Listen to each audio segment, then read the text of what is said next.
I've worked for other companies and other banks, and it was just where you go to work, you do your job, you go home.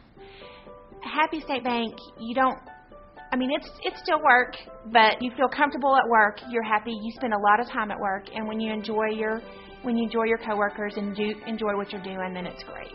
And Happy State Bank's a great bank. When you're enjoying your job and you're enjoying your atmosphere, your coworkers, then it does rub off. Your customers see that. Okay, thank you, Mayor. Item number 1, minutes of last week's Wednesday meeting.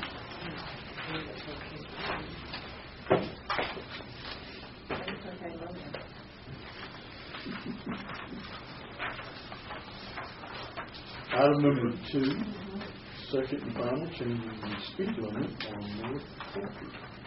Questions, comments? Now, in my mind is not reliable. Tells me that Coulter was never connected back to the Coulter like that runs to the hospital. Between like Tascosa Road and Mount Street, I wouldn't say never, but it's going to be a ways.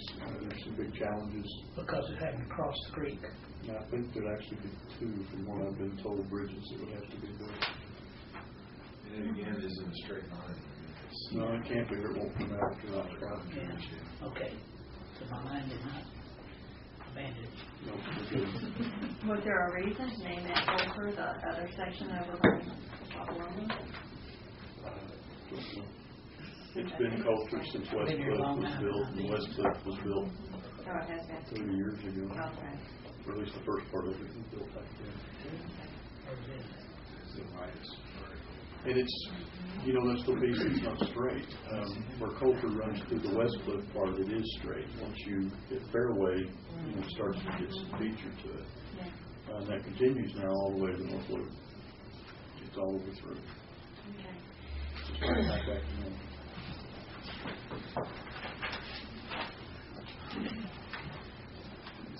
Item number 3, second and final on the vacation, and that's right over here in the middle.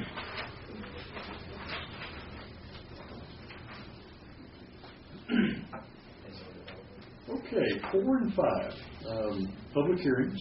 These are both to review and to consider ordering the removal of. First one today is at 304 North Prospect Street. The second is at 1712 North Hughes.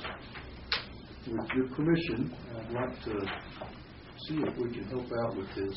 As you recall, because of the lawsuits that came out of Dallas, we're doing these in a totally different manner than if we had done them before. We've done it once this way. We have rewritten the mayor's script. He's basically the presiding judge as we go through. After the process is followed, it then falls to the commission to make a determination of one of the different things that are listed in your resolutions in your packet. Keep from having to flip back and forth as we go through the hearings. We have lifted from those resolutions those 5 actions that you may consider. So I'm going to pass those out. And they're numbered at the top, item 4, item 5. I went over this to you. Well, I have 2. You got 4 for both properties. 1 for each. If you finish item 4, just let it go, and we'll start on number 5. Okay. As you go through the process, you'll hear from the building official. You'll hear from the owner and or the interested parties. And I have a question about that, because it got last time.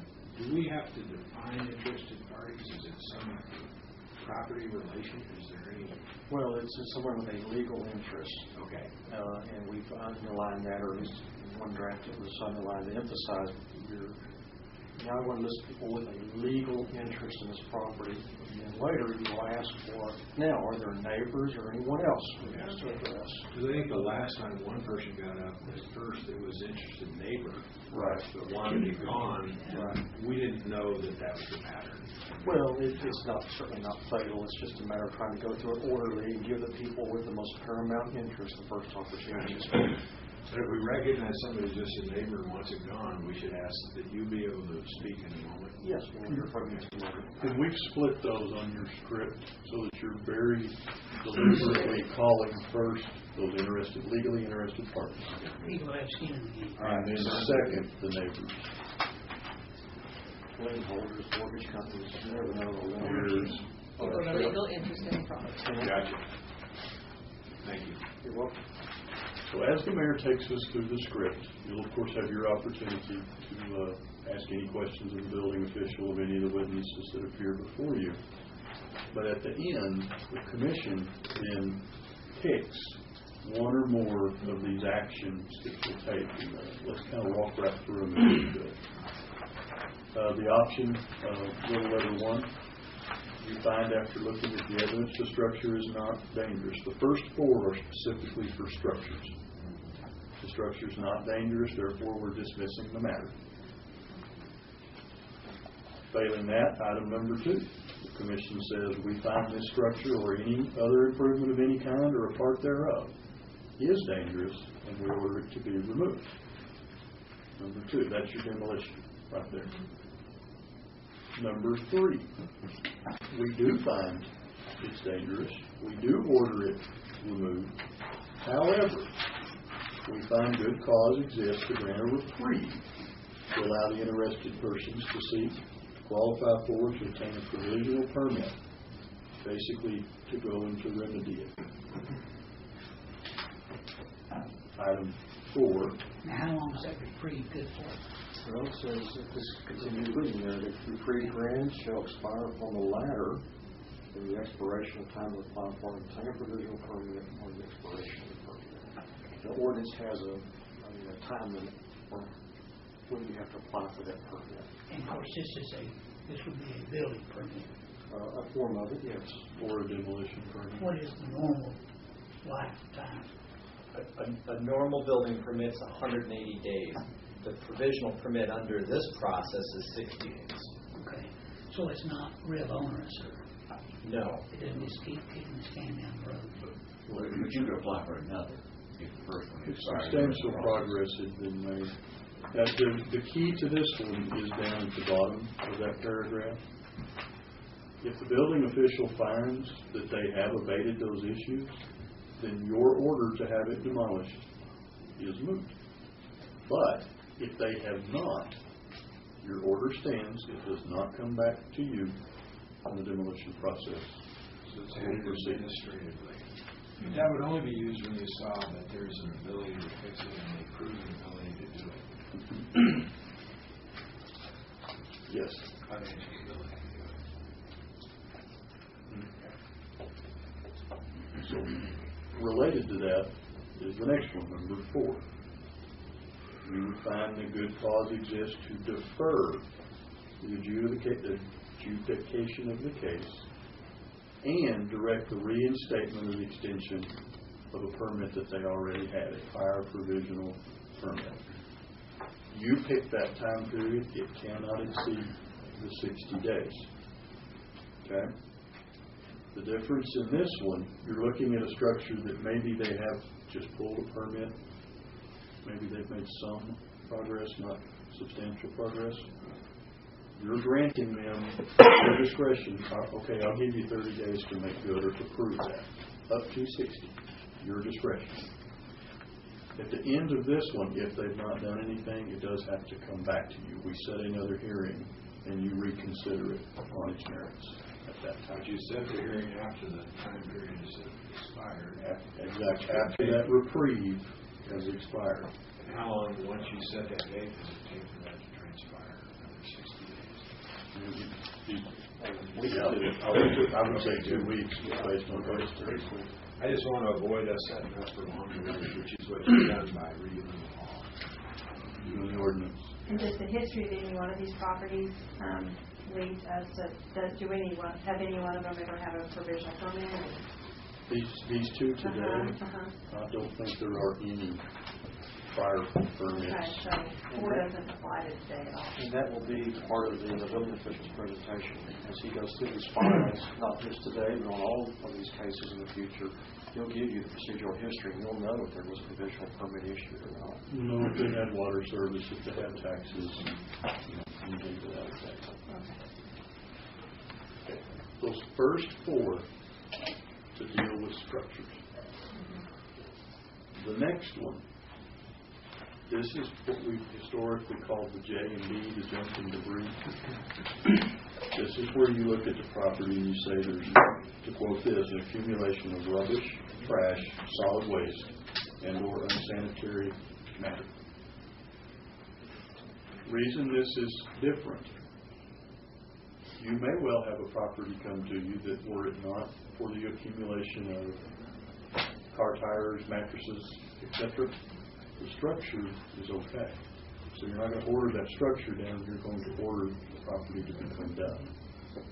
Preserve the building. Okay? I thought we already had an ordinance. Looks like this. We have a way to do this for minor cases without it ever having to come up here, where we will order a contractor in. And the owner doesn't pay for it, it's actually It attaches his own. But this is for more severe cases, so this is where guys got a junkyard. And may well be for commercial property. Gotcha. Rather than residential. I mean, most of what we see are residential. When we've recently done the service station at Airport in Arthur. So that was one. It's commercial property. The apartment complex over on 7th or 8th? 7th. Next door to us. No, Did you do Arthur too? we did have 40 in Arthur. The service station?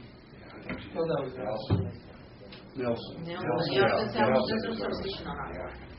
Nelson. What'd you tear down today? No, one of those address things. The other thing to remember about this final one, you may well have one, and I think you'll see one today, at least for consideration, that you have both a dangerous structure and the trash and the debris. So if that were the case, you would consider one of your options, 1 through 4, and consider this option. Does somebody need to read this formally into the deal? Whomever makes the motion, Commissioner Sims, if it was his motion, he would pick one or more of these, and you don't read the resolution, but read the option that you've selected. I move that we approve on item number 4 the resolution with the following. I find the structure is not a dangerous one or marked by accumulation, etc. Then Just strike the word or at the end of the first 3. Now, how does this differ, for example, from all those residential structures that get cleaned out? They don't go through this body. Is that resulting in liens? If they don't pay for it. If they don't pay it. Yes. So what is the difference between going through this process and just going ahead and cleaning it up when you know you're not going to get paid? Well, here's again, in that sense, the difference between those getting cleaned up by staff action versus one getting cleaned up by city commission action is a matter of the dollar value at stake. Is that right, Scott? A significant accumulation. Staff take somebody's home down, you have to order. I understand. I'm just thinking about this trash. The legal remedy is the same in that standpoint. But the cost is an issue. A significant accumulation where it's going to have a greater value that we want to make sure there's due process. It's one thing to go out there and pick up an old tire and a lawnmower. It's another thing to go out there and start picking up car engines and things that may have intrinsic value, significant bulkage perhaps. You may recall, sometime in the last couple of years, a very graphic picture looking down the side of a house in a 6-foot, 8-foot wood fence, and it was 3 or 4 feet deep. You would have been walking on top of hot water heaters, bicycles, lawnmowers, tires, water hoses. It was incredible the amount of debris, junk that was piled up there. And, of course, the neighbors were complaining about rats and snakes and mosquitoes. Was that on the north side of the street? I don't recall.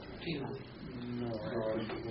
But that would be one where, those things have some easily, you can see it has intrinsic value, the scrap metal if nothing else. And with that kind of significant accumulation, that's a decision for the governing body, not for staff. Again, versus just a house that has knee-high weeds. Right. The effect is no different. The magnitude is different. All the legal remedies are the same in terms of our ability to charge the owner if ever doesn't pay, to assess the lien. We can only foreclose on that lien when it's coupled with unpaid taxes, but all those rules are the same. And so the building safety just kind of like a different call, one by one. Correct. Most of our junk and debris complaints that we address at the staff level are only going to carry value of a few $100. So commonly, we'd see this one tacked on to one of these in this kind of an order. We won't see as many that are just the bottom. That's correct. Yes. Common. Could. But Yeah. Yes, sir. Well, we're learning about it. I'm glad we're doing this. It's a whole new process. We do have, if you would like them, new copies of the whole resolution for 4 and 5. And just based on these exact questions, I'll point out there's only one difference in it.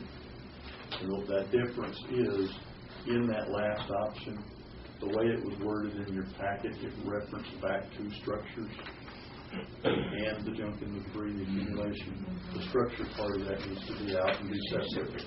If not, you don't have an option in those rare cases to only have them clean it up and not take down the actual structures that you might find. Okay. So, but there's one of these. They're each titled for the specific item. What do you think will everybody see? One for each. So should keep us from having to go back and forth in our resolution. Okay, all good questions. And as last time, if you see anything once we get in here and go through the script or something we can clean up, tweak, do better. We've shortened the script dramatically from where we were the last time. I think we'll get better at it. There's a whole queue of these starting to line up, so we're going to get busy. We've got to do it in a manner that satisfies those rulings that came out of Dallas, but we need to be able to move our way through them. So, hope this helps today. And if not, It clears it up. It's shorter too. Are we going to hear specifics during this meeting, or is this on the docket? out here, you'll see the photographs, you'll hear all of the past information, then the owners or the interested parties first, and then the neighbors that choose. We now put the signs up, in front of those properties. If anybody have a chance to go look at these,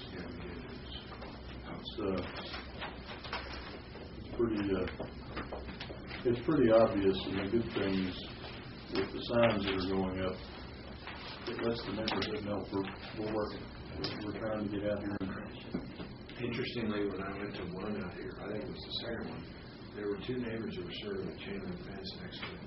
There were two neighbors just standing there and saying, and you could tell they were just saying, fine, it's coming down, and they're pointing to that building. That's That's a little prospect.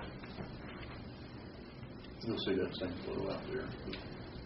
So you can notice the one we had last week on North Grand, some guy's really trying to improve his property out there, and just the one south of him is the one that's really, there's about 3. And I bet you he's the one that pushed it, because his property just is not going to be improved till it's gone. and that's those come up on the 22nd. We'll have a little detail on those next. Okay, Good. questions, ideas on 4 or 5?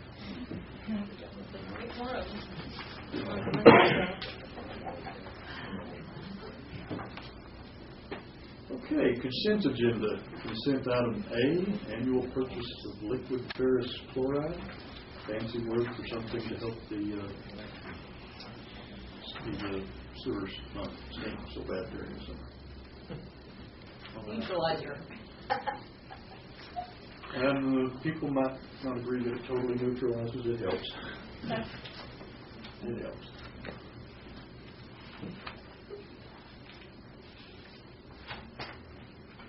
Item B, purchase of computer hardware. Various and assorted items coming in there, all approved in the budget. We buy almost all of our computer hardware from the state cooperative, which is the Department of Information Resources.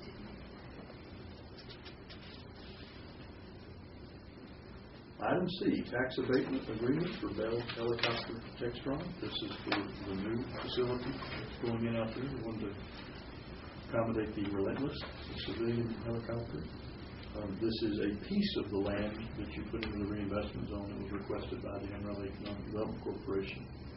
So that is working, and your first team is taking advantage of that. Have two of their buildings now gone back on the tax roll? I believe there's two of the abatements that have fully expired, and I think that just really shows how these work, which is really not different than how a tax increment reinvestment zone works for downtown. You provide that benefit as they're getting ramped up and in the full of whatever their production might be, and then you receive the full benefit at the end of it. Ken. The point just hasn't come up, but it's totally conceivable with some of the big projects that are out there. You can never re-abate something once it was done. You abated the taxes on a property worth $1 million. Abatement expires, comes on your tax roll, it's $1 million. At some point in the future, if they were to add a $500,000 expansion to it, you could consider that, but you can never re-abate. That's part of it, but not the original meeting. It's only new stuff. So they don't get to go into the well twice. Okay, and if in that period somebody really doesn't produce anything, taxes, it just falls by the wayside. Yeah, you're not in effect losing anything because it hasn't generated unless and until they generate it. But also the value of Exactly. Maybe what? And hopefully it is. Yeah. I think the two places you've got these commonly, the airport and Centerport, both are going to see some pretty good appreciation.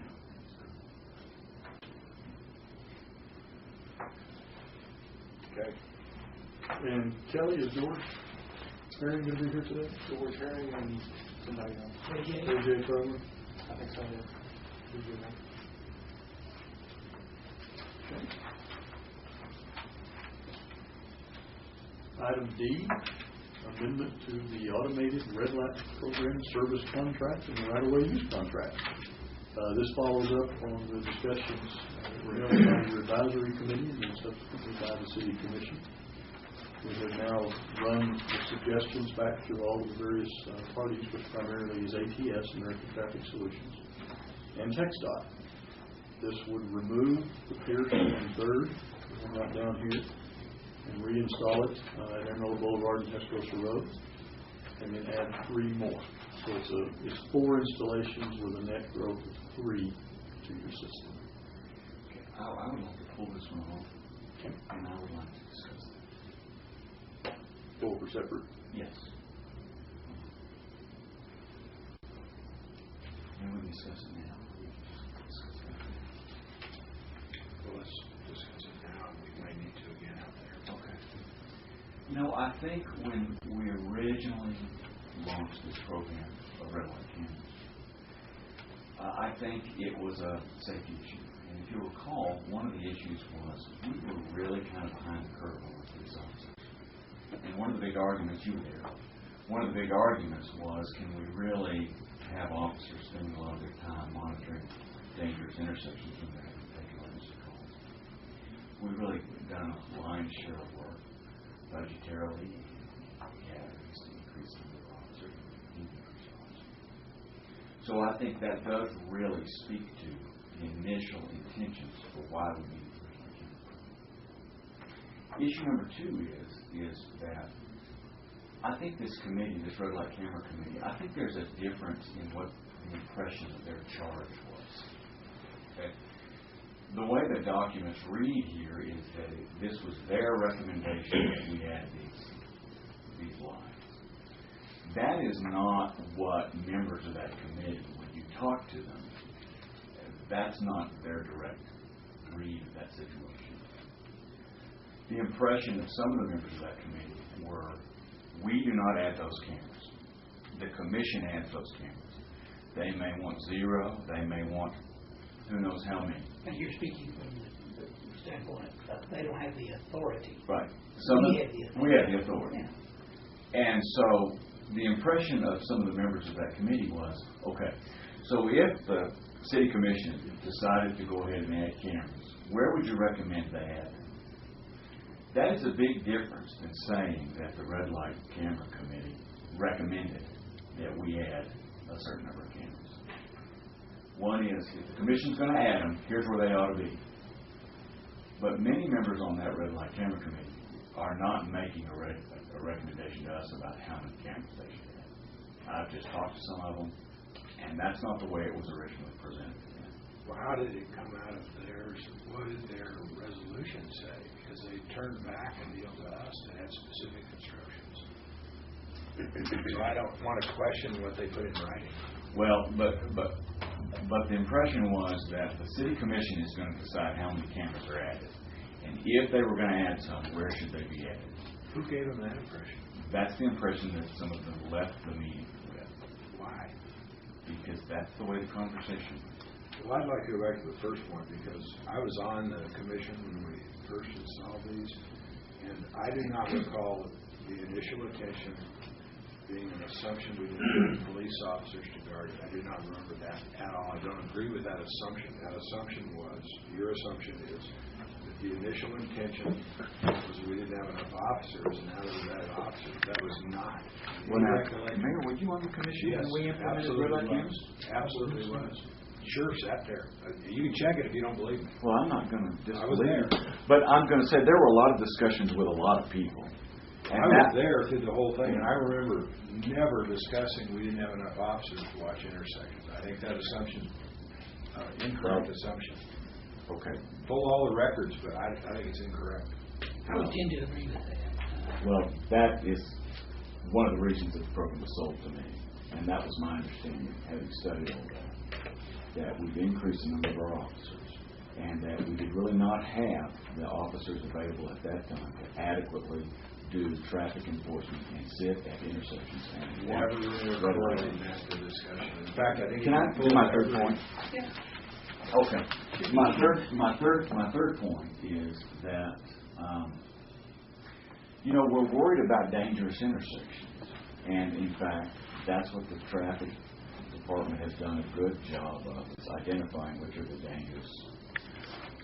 But yet, the funds that are generated through this program are generally used for traffic safety. Maybe lights, maybe bridges, maybe crosswalks, maybe under the bridges to prevent. But there's no specific attention to the intersections in question that we're judging to be dangerous, and therefore we've got to put up red light cameras. One would think that if we're going to generate revenue with red light cameras, the least thing we ought to do is focus on traffic safety at those intersections that we think are the most dangerous in town. And that's another concern I have, is I don't feel like that red light camera revenue should be just another source of revenue that supplants general revenue we would otherwise have to spend on that department. Well, but I think a lot of that is directed or guided or forced by state law. That here are things that you can spend that money for. And one of them is not to throw it back in the till in the general revenue fund. So it has to be used for safety-related issues. And these things that we have spent it on all qualify. And there's probably others that we have not spent red light revenue on. Well, actually, Jim, if I remember when we passed this, that wasn't the norm. But following that, the state said you must spend it on it. So when we originally passed this, that was not a standard. You do whatever you wanted with it. And then later they came back and said the only way it's going to be good is if you spend it on safety. And it was about a year or so later. I would ask this too, though. I think we're again making an assumption. We're assuming that the structure of the intersection is wrong. Now, if there's something we can do to address the structure of the intersection, I think we should do it. But I'm not suggesting the structure of the intersection is wrong. Cameras should address the driver who's breaking the law when they go through that intersection. I don't think one assumes the other. I don't think that we're going to assume that because a driver breaks the law and runs a red light, it doesn't deal with much else except the driver running a red light. There's something structurally wrong with that intersection. If we identify, I'd agree wholeheartedly, if we can identify some structural fallacy with that intersection, then deal with it. Correct. But I think the real problem that we're trying to address is drivers that aren't, and I saw it on the video where I changed my mind 180 degrees on whether to vote for this or not. When I saw the video, I changed my mind totally. I was against it. I thought it was an invasion when I first started. I resolved the part about an invasion of privacy. And then when I saw the video that goes with the still pictures that do that, the video that went with it is simply a matter of drivers blatantly trying to push the edge and putting people at risk that were assuming there was a free passage on a green light. So it put the burden on the people at a green light that were following it correctly, nothing wrong with the structure, and some person that was going to exceed the speed limit and run the red light, usually both happen, is what was causing these wrecks. And so some poor person assuming a green light and not being able to assume that because some person is going to run the light. That's what changed my mind. I said, we have to add to the safety. So I don't agree, again, the assumption that there could be a structural intersection problem. If there is, let's fix it. I think there's a driver problem. I think all it indicates is there's a driver that's too aggressive or thinks they have a right to run a red light and put somebody at a green light at risk, an innocent person at risk, and that's what got me to vote. Nothing to do with structure, nothing to do with police officers. I want you to know that none of those things are why I voted for it. And I don't think any of the commissioners that I recall had any discussion about other questions, but I do not recall those questions being raised in the prior discussion. I'd ask to pull the record if we want to see if there was any of that. TxDOT has discussed that. That's why they're changing the on and off ramps as an MPO project on I-40 as they head in toward Coulter and Sonset. They're discussing what now? Changing the in ramps and on ramps. And how does that relate to this? Because the way that it's set up is if you want to go, you might tell me this, if you want to get off on Coulter, they're reversing them because the way that you're exiting you're having to get off on Coulter exit to get to the businesses heading west on between Coulter and Sonset, Texas College, all those. And so it ends up on the north side. So you end up with all this traffic at that corner of Coulter and I-40 that really doesn't belong there. It belongs further down. And so one of the problems is that you have these huge volumes that's artificially created. And my only point is that that's a common kind of occurrence. I learned that working on the MPO and looking at the way they structure the loop and all that. And so if there is an intersection that's just to be particularly dangerous, I think we have one additional obligation to do something, or at least intently analyze that intersection to see if there are some structural changes that can be made to improve the safety. And I think that should be the thing that should be looked at. I don't think that it's wrong to do that, but the other part is that most of those changes, you're on the MPO, I am, very expensive changes, hugely expensive, that really dealt with through a lot of TxDOT dollars to come back from the feds through the state and back to us. And I think the amount of money we spent on this, if I'm not wrong, in 3 years is $100,000 that we netted out of this in a 3-year period. It doesn't produce a tremendous, in relation to changing an on-ramp. I think an on-ramp would be a huge expense compared to what this generates in a year. This really suffices to put in 2 or 3 stoplights. It's not a lot of money. Beginning in the first complete year, the net back to the city was 290, and then 208, 185, and then the most recent year 162. I mean, if we could budget-wise, and if we could have an effect on those intersections, I sure think it's something to study. But I don't think it should stop us moving ahead with this, because I think these topics, it runs back to what got me convinced to vote for this back in 2005, was the dramatic influence that the videos had to me when I saw people blatantly speeding up, running lights, and some innocent on the other side was proceeding with a green light and fully at risk to lose their life or get property damage because somebody blatantly and foolishly and aggressively ran a light. That's why I didn't see a structural problem, I saw a driver problem, an attitude problem. I'd like to bring up a question I asked Jared this week about behavior, because, and Jared, will you chime in here with the answer, because I just barely had time to read it when I was on my way over here. Okay. Okay, I don't see Jerry around here. I think you went to get some copies Okay. if we need them. Okay. And the question I asked was, does the research show that red light cameras change behavior only while they're at the intersection, or once an intersection has fewer wrecks because there's a red light camera there, does that behavior change stay even if you move the red light camera to other places? And that way, could we move the red light cameras around and still contain? What does the research show? Is it only safe while the red light camera is there, or does it change behavior over a period of time? And so, what does the research show? What we sent you were two news articles that were pulled. Both of them were cases where cities had removed a program, so they had controlled X number of intersections and then were controlling none. And I would not claim those to be scientific studies. They're news reports. Both of those showed that the violation rate and the accident rate went up pretty dramatically where there had been After the control. So it's just the presence of the red light camera that affects behavior. There's a presumption, and a presumption only, that there's a deterrence effect. But there's a They have to be percentage, signed, very obviously. I think there's a percentage of people who go through a red light camera once, get a ticket, and then really watch it everywhere. I mean, Well, there's because no doubt. haven't the numbers shown that other uncontrolled, unmonitored intersections have had less accidents and less red light money? Or we don't have numbers on that.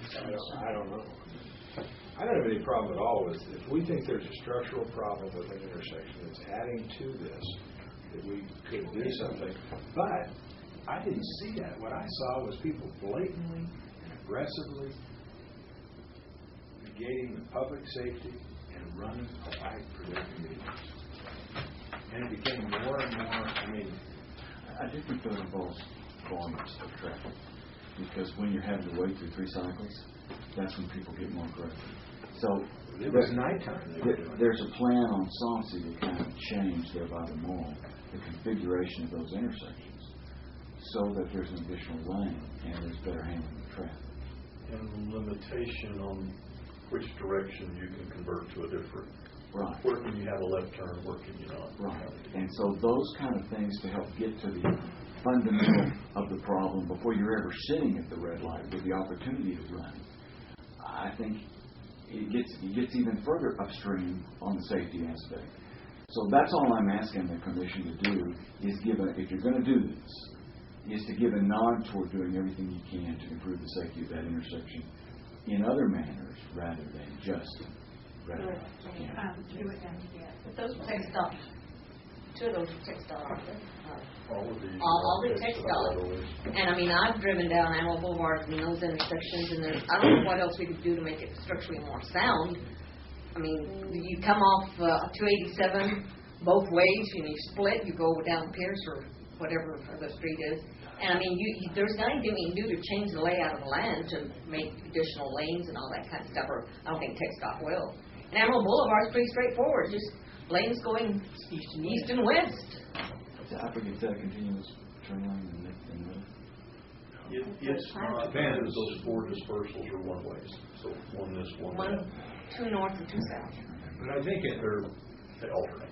something that brings those thoughts up is when we were talking at MPO, they're certainly going to look at Sauncey and some places on Culture to limit that suicide lane so people don't get in, don't go directly. That's on Sauncey. That's what they call it, a suicide. They do, that's Sauncey on And it's well, that's a pretty good name for it. When you get out there and see it, I don't go near it from November till January. I just don't go over there. If the same thing is true, though, on Western, where we took out some of those dividers before. It's true on Georgia. It's true on other things. And we have just got, I think that it would be very difficult for the monies or for this intention to solve those things. I think we can deal with those things, but I think it's sort of a separate issue. It's a pretty broad issue across the city that as we've grown in population, we said 22,000 people moved here last 10 years. We've grown since 1950 from 74,000 to 200,000. We got 700 more miles of paved streets since 1950. We just got a lot of things that are hitting us. But I don't think this is going to fix that. I think I can give you a list that is never ending that the MBO can't fix with millions of dollars. Right, I think we would be remiss if anyone of knowledge or expertise made us aware of structural problems at an intersection, and we didn't insist that it be corrected. Either we correct it or TxDOT, depending on who has ownership and control of that intersection. I can't imagine that happening. Whether or not we're doing these, to me, they're independent because we need to fix that no matter what. Yeah. If we're missing the structural problem that's causing possible injuries or property damage or death, we got to fix it. And I think our engineers watch that every day. I think what we've come up with here is a new tool. Control. Well, and recently there have been questions of pedestrian issues at the high volume, So do you consider things like pedestrian issues at one of these high volume intersections? Is that considered health safety or is it not? Have we done everything we should to protect bicyclers and pedestrians? I mean, it kind of goes off into another generation of issues, but that's all. I think these are dangerous intersections. We have a responsibility for safety. Who the recipient of the unsafe conditions are. Boulevards have pedestrian accidents, but not at those intersections. They're usually That's good to hear. And I think that this gentleman, we're talking about structural things that might need to be done in intersections, with or without monitors taking pictures. We'll jump on those like. We're always on the out. You're always on the lookout for things like that. Absolutely. Jerry, I do remember this committee had brought up some pedestrian questions, and listening to those tapes. Yes. Haven't you made some changes because of things this committee identified on sequencing or timing of some of the headlights? Well, there was a recent change to the Texas METCD that reduced the pedestrian Manual walk rate. Manual on uniform. The Texas Manual on Uniform Traffic Control Devices. Okay, thank you. Sorry. They reduced the walk rate from 4 feet per second to 3.5 feet per second. We're getting slower. We're getting slower. It just provides more time for the pedestrians to finish crossing the street once they've started. And as far as the bicycles go, Texas law considers them another vehicle on the street. They need to obey the traffic signals, the stop signs. They need to ride on the street, not on the sidewalk, just like any other vehicle. When you came up with the most dangerous intersections and you presented them to the Traffic Commission, do you routinely then look at why it's the most dangerous? Absolutely. Well, first off, accidents are just that. They're accidents. For that reason, they can't be counted upon. So one intersection may have a high crash rate 1 year and not be on the list for 3 more years. Others may routinely stay on the list for whatever reasons. Every year, we look at the accidents in the city, and we take the number of accidents at each intersection, and we rank them from whatever the high number is to whatever the low number is. And we look at the top 10 usually. This year, I believe we looked at 14 to see if there's, and myself and my field superintendent, our traffic signal foreman, and the rest of my staff will then sit down and meet and try to determine whether or not there's anything we can do to that intersection to reduce the type of traffic accidents we have, because there's obviously more than one kind of traffic accident. They're not all right angle accidents. Some are rear end accidents, some are side swipes. So we'll look at that and we'll see if there's anything at all that we can do. If we have a lot of right angle accidents where it appears that people in, say, a permissive left turn lane are taking unacceptable gaps, we may take that permissive left turn movement away and make it protected only, as we did on 45th at Western this year, to see if that will reduce the accident rate at that location. So these have all been reviewed for any kind of a sight distance problem. If there's we've got back plates on all of the mast arm mounted traffic signal heads. They've all been upgraded to the 12-inch lenses. We've gotten rid of the programmable visibility heads, which are hard to see sometimes, that they used for the left turn lanes years ago.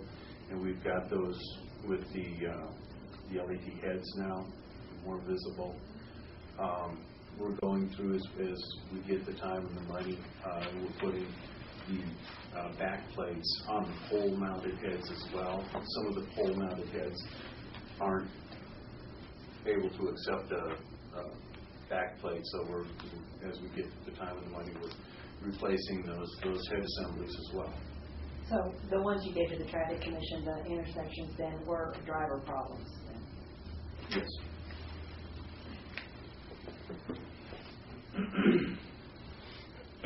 And then the answer to my question, Jared kind of answered it, but you did the research on if you just move the cameras around, does it affect behavior? In other words, the camera has to be there to affect behavior, or does the intersection stay safer when you move the camera? I wasn't able to find any direct research either direction, but there were several articles written that show that moving cameras does maintain the behaviors, and actually just having the cameras in town at different locations does have kind of an umbrella effect when somebody, a lot of people take a great deal of pride in not running red lights and things like that. They get one of these in the mail and they go, holy cow. Okay, I need to pay a little more attention. Everywhere. And so there is an umbrella effect to having the cameras. And Jerry, that article you sent, were they taking them out entirely?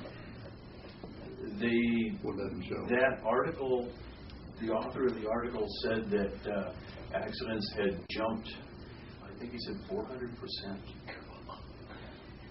And again, not saying that scientific research the way it was presented. Mm-hmm. Plus the speeds went up as well.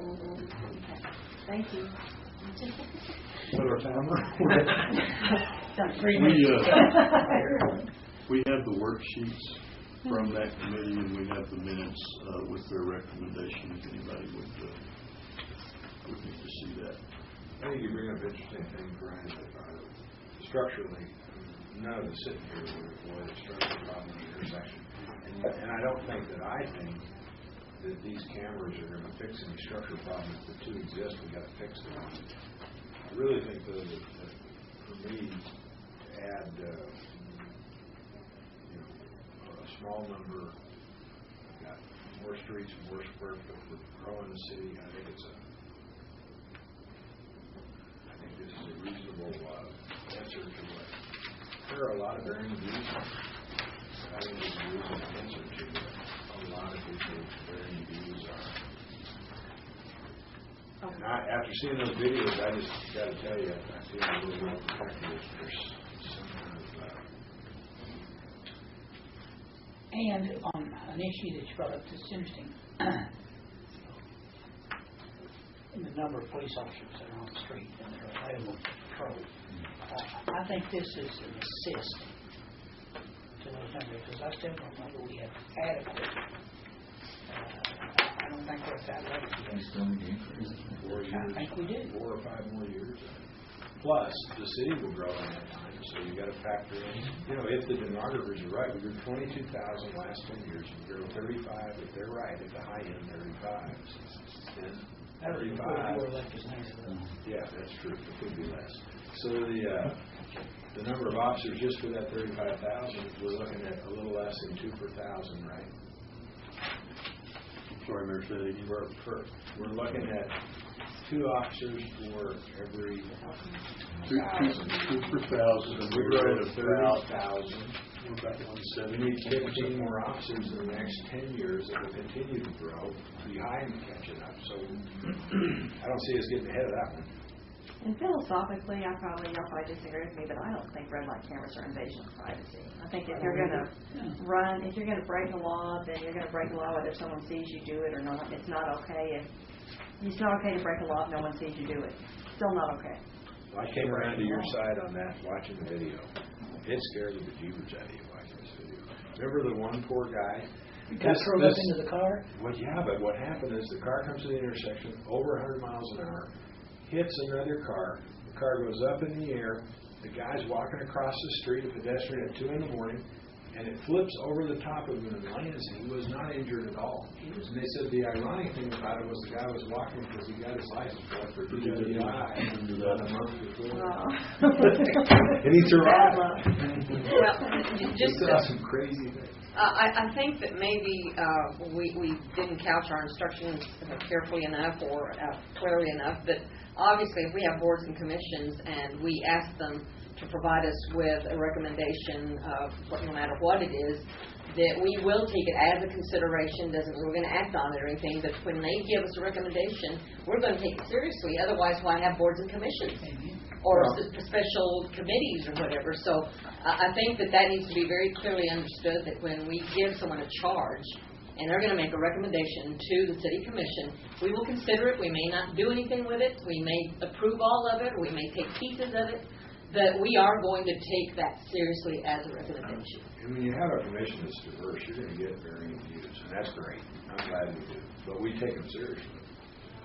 It may be a bit of a semantic difference. The statute says that in placing red light cameras, you must have a citizen board and for them to advise the governing body.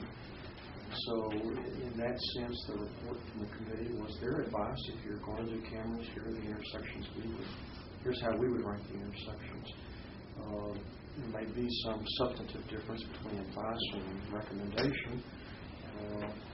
I guess that's free for people to debate that semantic difference, advice versus recommendation.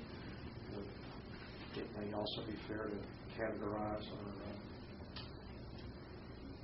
describe the committee report in accordance with the statute that they provided their advice to the city commission. If you're going to have cameras, here's the intersections.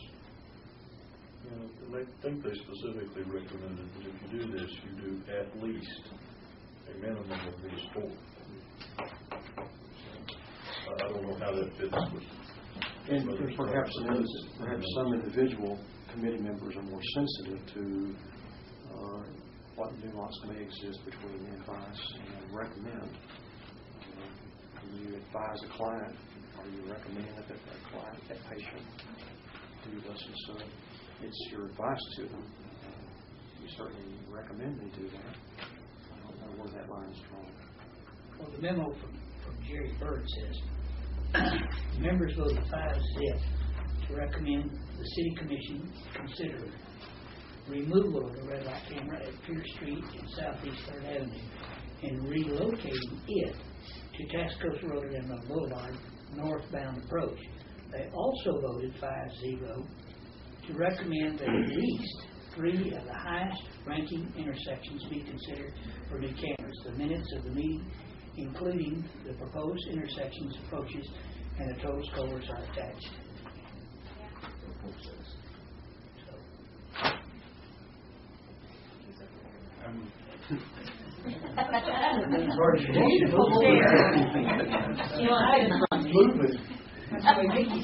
What do we want?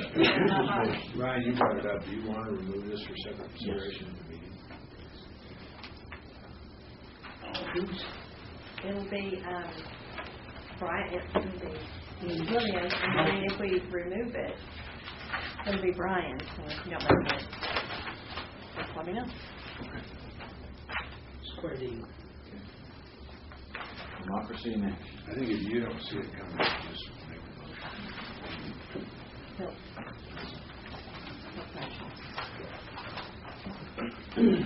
good discussion. Any more questions? Anything we can help provide on item B? Item E, your 3 dedication and acceptances for the week. We have a drainage easement, an ingress-egress easement that is for emergency vehicles, primarily fire trucks, and then a common area dedication out at the greenways. Continued new growth out there. From a bid? Yeah. Okay. Okay, any questions on the agenda as a whole? Mayor, if you could, we'd ask for a closed session and see how far we can work our way through today's item. You were-